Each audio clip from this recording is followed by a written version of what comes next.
muchos campos de análisis y tenemos a nuestro siguiente invitado. Está en directo desde la capital de Bogotá, el señor capitán de navío, además submarinista y excomandante de la flotilla de submarinos de la Armada Nacional de Colombia, el señor Carlos Augusto Romero. Capitán, es un gusto tenerlo con nosotros a esta hora. Muy buenas tardes, muchas gracias por la invitación y un saludo a la audiencia de DNews. Muchas gracias por conectarse con nosotros. Empecemos resolviendo algunas de las dudas que tenemos. Nadie entiende qué fue lo que sucedió con el submarino Titán. Primero, empecemos contándole a los televidentes cómo se produce una implosión.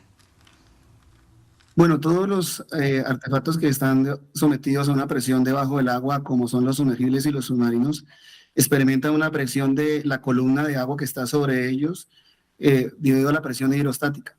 Esta columna de agua pues está de manera permanente en el casco del artefacto. Y los artefactos y los submarinos están diseñados para soportar esa presión. Cuando la presión de la columna de agua sobrepasa la capacidad del casco, lo que ocurre es una implosión y es básicamente una especie de deformar la estructura y hacia el interior esa estructura pierde toda la capacidad y colapsa. Claro. Lo que se ha hablado en un principio es que las capas de construcción de este sumergible eran un poco delgadas. Quizás se hubiera podido prevenir este accidente si hubieran tomado otro tipo de precauciones. Pues habrá que determinar si la empresa que creó el sumergible cumplió con todos los parámetros para hacer esta actividad. Normalmente los cascos de los submarinos se producen, digamos, de una manera completamente certificada que permite que puedan bajar esas profundidades. Así ocurre con los submarinos que tiene la Armada de Colombia y pues con todos los submarinos que se construyen a nivel mundial deben ser certificados para soportar esas profundidades.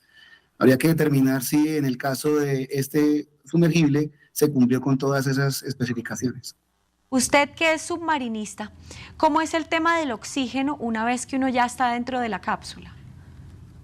En el caso de los submarinos de combate y los submarinos nucleares, hay un control permanente del ambiente dentro del submarino. Se controlan el oxígeno y el CO2, porque el ser humano produce CO2 en la medida que respira y si se agita, pues el CO2 se incrementa. Entonces, claro, hay equipos dentro del submarino que regeneran ese aire, o hay maniobras que hace el submarino saliendo cerca a la superficie, una maniobra que se llama snorkel y se regenera ese aire.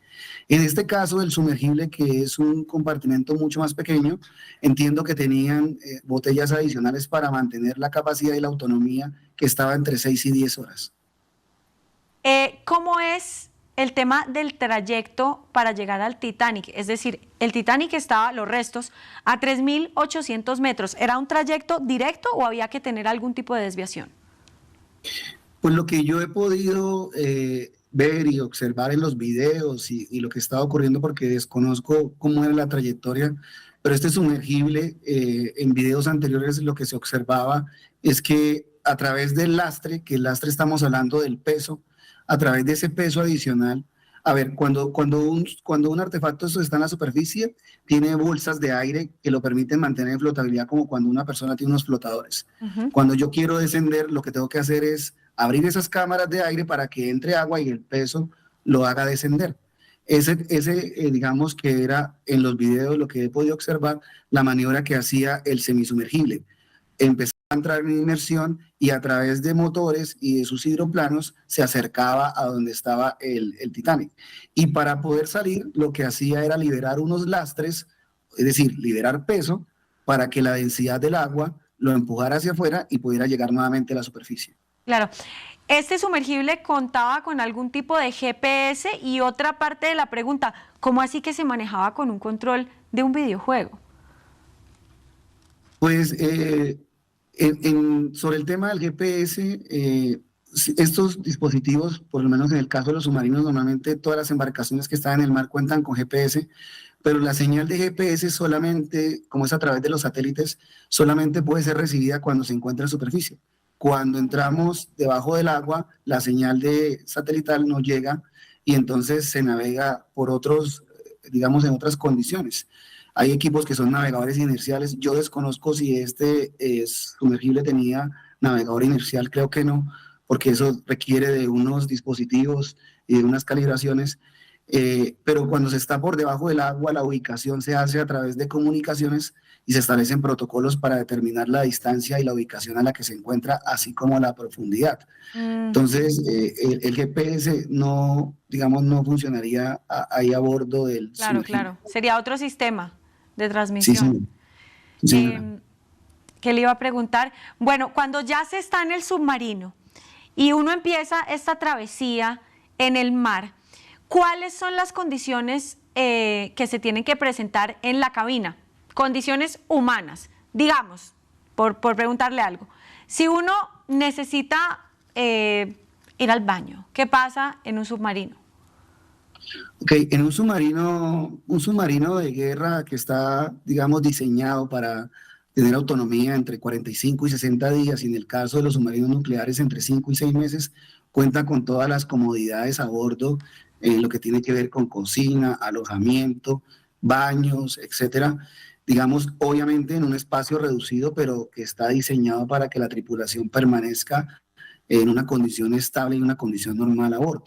En el caso de lo que se observa de este sumergible, era pues un espacio muy, muy limitado por la misma autonomía. Esa es una también de las diferencias del sumergible y el submarino, porque solamente estaba diseñado para estar entre 6 y 8 horas.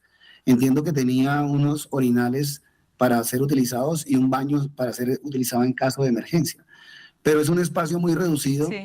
Y digamos, no tendría las facilidades y comodidades, entre comillas, que tiene un submarino normal, convencional. Pero aquí usted está dando un dato interesante.